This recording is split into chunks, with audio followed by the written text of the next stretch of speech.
El descenso, por Ana Kavan. La marca de nacimiento. Cuando yo tenía 14 años, la enfermedad de mi padre le obligó a irse al extranjero durante un año. Decidieron que mi madre debía acompañarlo. Nuestra casa familiar se cerró temporalmente y me enviaron a un internado en el campo. En ese colegio, conocí a una chica llamada H.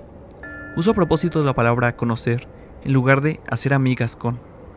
Porque, aunque estuve sumamente pendiente de ella durante todo el tiempo que permanecí allí, entre nosotras no surgió una amistad como tal. H me llamó la atención desde el primer día que pasé allí. A la hora de la cena, estaba sentada junto a otra chica a la larga mesa, y, en ese ambiente ruidoso tan diferente del entorno cerrado e íntimo en el que se había desarrollado toda mi vida hasta aquel instante, me sentí extraña, hundida y un poco nostálgica. Observé los rastros jóvenes de mis aún desconocidas compañeras, algunas de las cuales se convertirían en amigas y otras en enemigas. Una cara de entre todas atrapó mi mirada con una atracción absorbente. H estaba sentada al otro lado de la mesa, prácticamente frente a mí.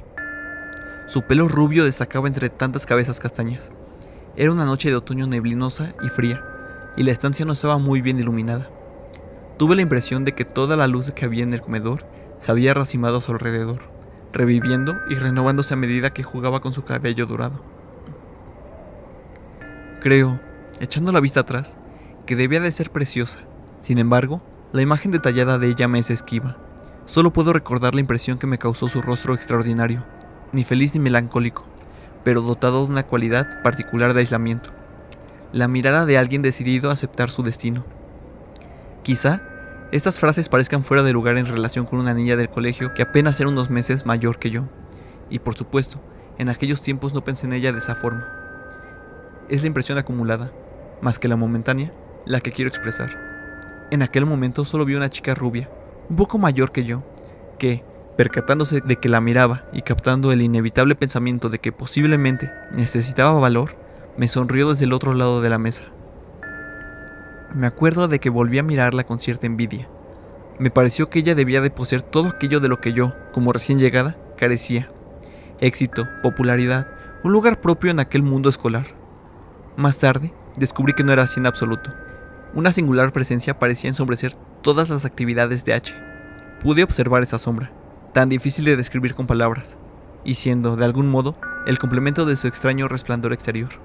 ¿Cómo puedo verbalizar la desconocida sensación de invalidación que la acompañaba?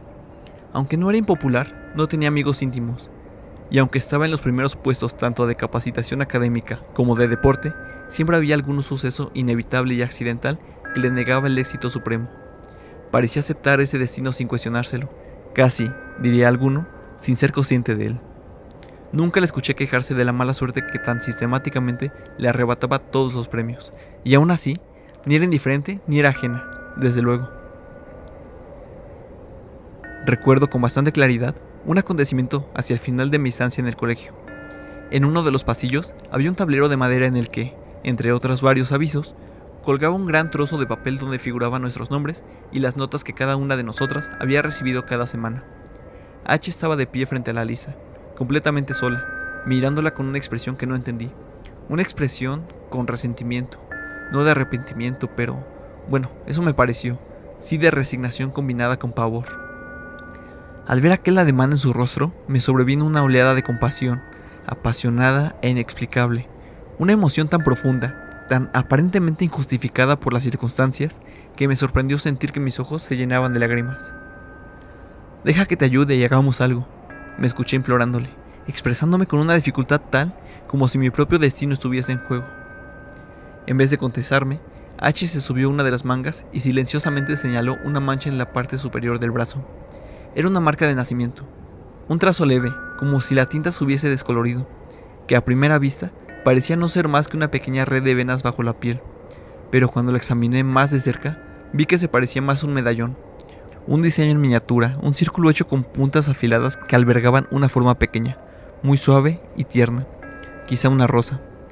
¿Has visto algo así en alguna otra parte?, me preguntó, y se me pasó la cabeza que ella esperaba que yo tuviese una marca similar. Cuando negué con la cabeza, fue decepción, vergüenza o tal vez desespero lo que apareció en su rostro. Solo sé que se marchó a toda velocidad del pasillo y que pareció evitarme durante el resto del tiempo que estuve en el colegio. Nunca más volvimos a estar a solas. Los años pasaron, y aunque no supe nunca nada de H, jamás llegué a olvidarla realmente. Cada cierto tiempo, 1 o 2 veces al año, cuando iba en tren, cuando esperaba una cita, o cuando me vestía por las mañanas, regresaba su recuerdo junto a mí a una incomodidad peculiar, una especie de malestar espiritual que desterraba lo más rápido posible. Un verano en el que estaba viajando por un país extranjero y, debido a un cambio en el horario de la compañía de trenes, me vi obligada a hacer un transbordo en una pequeña ciudad junto a un lago. Como tenía 3 horas de espera por delante, salí de la estación y me lancé a las calles. Era una tarde de agosto muy calurosa y sofocante. Sobre las grandes montañas hervían unas amenazantes nubes de tormenta. En un primer momento, consideré ir hasta el lago en busca de frescor, pero me hizo desistir alguna cualidad funesta de aquella sábana de agua estancada del color de la lava y decidí, en cambio, visitar el castillo, que era la atracción principal de aquel lugar. Aquella vieja fortaleza se había construido en el punto más alto de la ciudad y se veía claramente desde la plaza que había frente a la estación. Me pareció que solo debía subir por alguna de aquellas calles empinadas que conducían en aquella dirección para alcanzar el castillo en poco tiempo, pero mis ojos debieron engañarme en lo que a la distancia se refiere, porque terminó siendo un paseo bastante largo. Llegué a las grandes verjas tachonadas tan acalorada, cansada e incomprensiblemente deprimida que casi decidí no entrar. Pero en ese momento, un grupo de turistas estaba accediendo al interior y me dejé convencer por el guía para unirme a ellos. En la estación me habían dicho que el edificio funcionaba entonces como un museo, por lo que me sorprendió ver a soldados armados, de pie, montando guardia en el patio. El guía, respondiendo a mi pregunta, me contó que en una parte del castillo aún se utilizaba como prisión para algún tipo de criminales. Intenté averiguar más, puesto que nunca había oído hablar de esas prisiones especiales. El guía me escuchó con educación, pero se abstuvo de contestarme. Los otros turistas parecieron rechazar mi curiosidad. Me rendí y me callé. Nos encaminamos todos en tropel hacia la gran entrada y observamos las paredes oscuras de piedra esculpidas en un relieve inquietante. Cada vez que pasábamos de una habitación sombría a otra deseaba, cada vez más, no haberme embarcado en aquella expedición. Las losas de piedra agotaron mis pies, y las paredes amenazadoras y las pesadas puertas enrejadas me deprimieron el espíritu. Sin embargo, me pareció que era imposible volver atrás, que no permitirían que nadie, hasta que el guía no nos condujese al exterior de nuevo, abandonara el recinto. Estábamos examinando una exposición de armas medievales cuando percibí una pequeña puerta medio escondida tras una armadura. Ahora no podría decir si lo que provocó que me situara detrás de la pesada loriga del caballero y tirara de la manilla fue una provocación, una repentina necesidad de aire fresco o simplemente una curiosidad frívola. La puerta, para mi sorpresa, no estaba cerrada con llave. Se abrió con bastante facilidad y crucé al otro lado. Los otros, absortos en la charla del guía, no me prestaron atención. Me encontré entonces en un espacio cercado y enlosado, demasiado pequeño como para llamarse jardín, abierto al cielo pero tan bloqueado por muros que más bien parecían despeñaderos, que la luz del sol no llegaba y el aire lívido se percibía estancado y opresivo.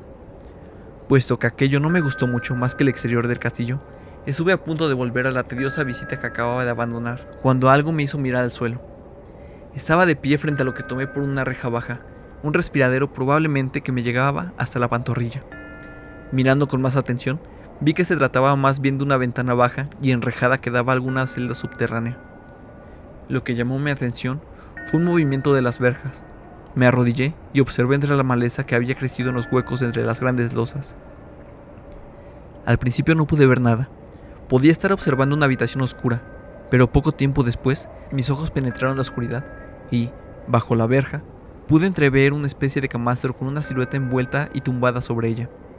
No estaba segura de si quien estaba allí era un hombre o una mujer, cubierto como si fuera en un féretro, pero creí distinguir un brillo deslumbrado de pelo rubio e, inmediatamente, un brazo, no mucho más grueso que un hueso, se elevó débilmente como tanteando hacia la luz. ¿Fue mi imaginación o realmente vi, en aquella carne casi transparente, una mancha leve, circular, que albergaba la forma de una rosa? No espero nunca que el horror de aquel momento me abandone. Abrí la boca, pero durante unos segundos no fui capaz de generar ningún sonido. Justo en el momento en el que estaba a punto de hablar con la prisionera, aparecieron los soldados y me sacaron rápidamente de allí. Me hablaron brusca y amenazadoramente. Me ordenaron entregar mi pasaporte.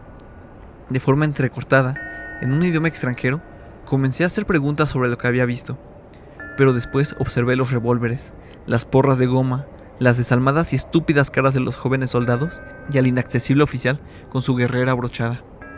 Pensé en los gigantescos muros en las rejas y me faltó coraje.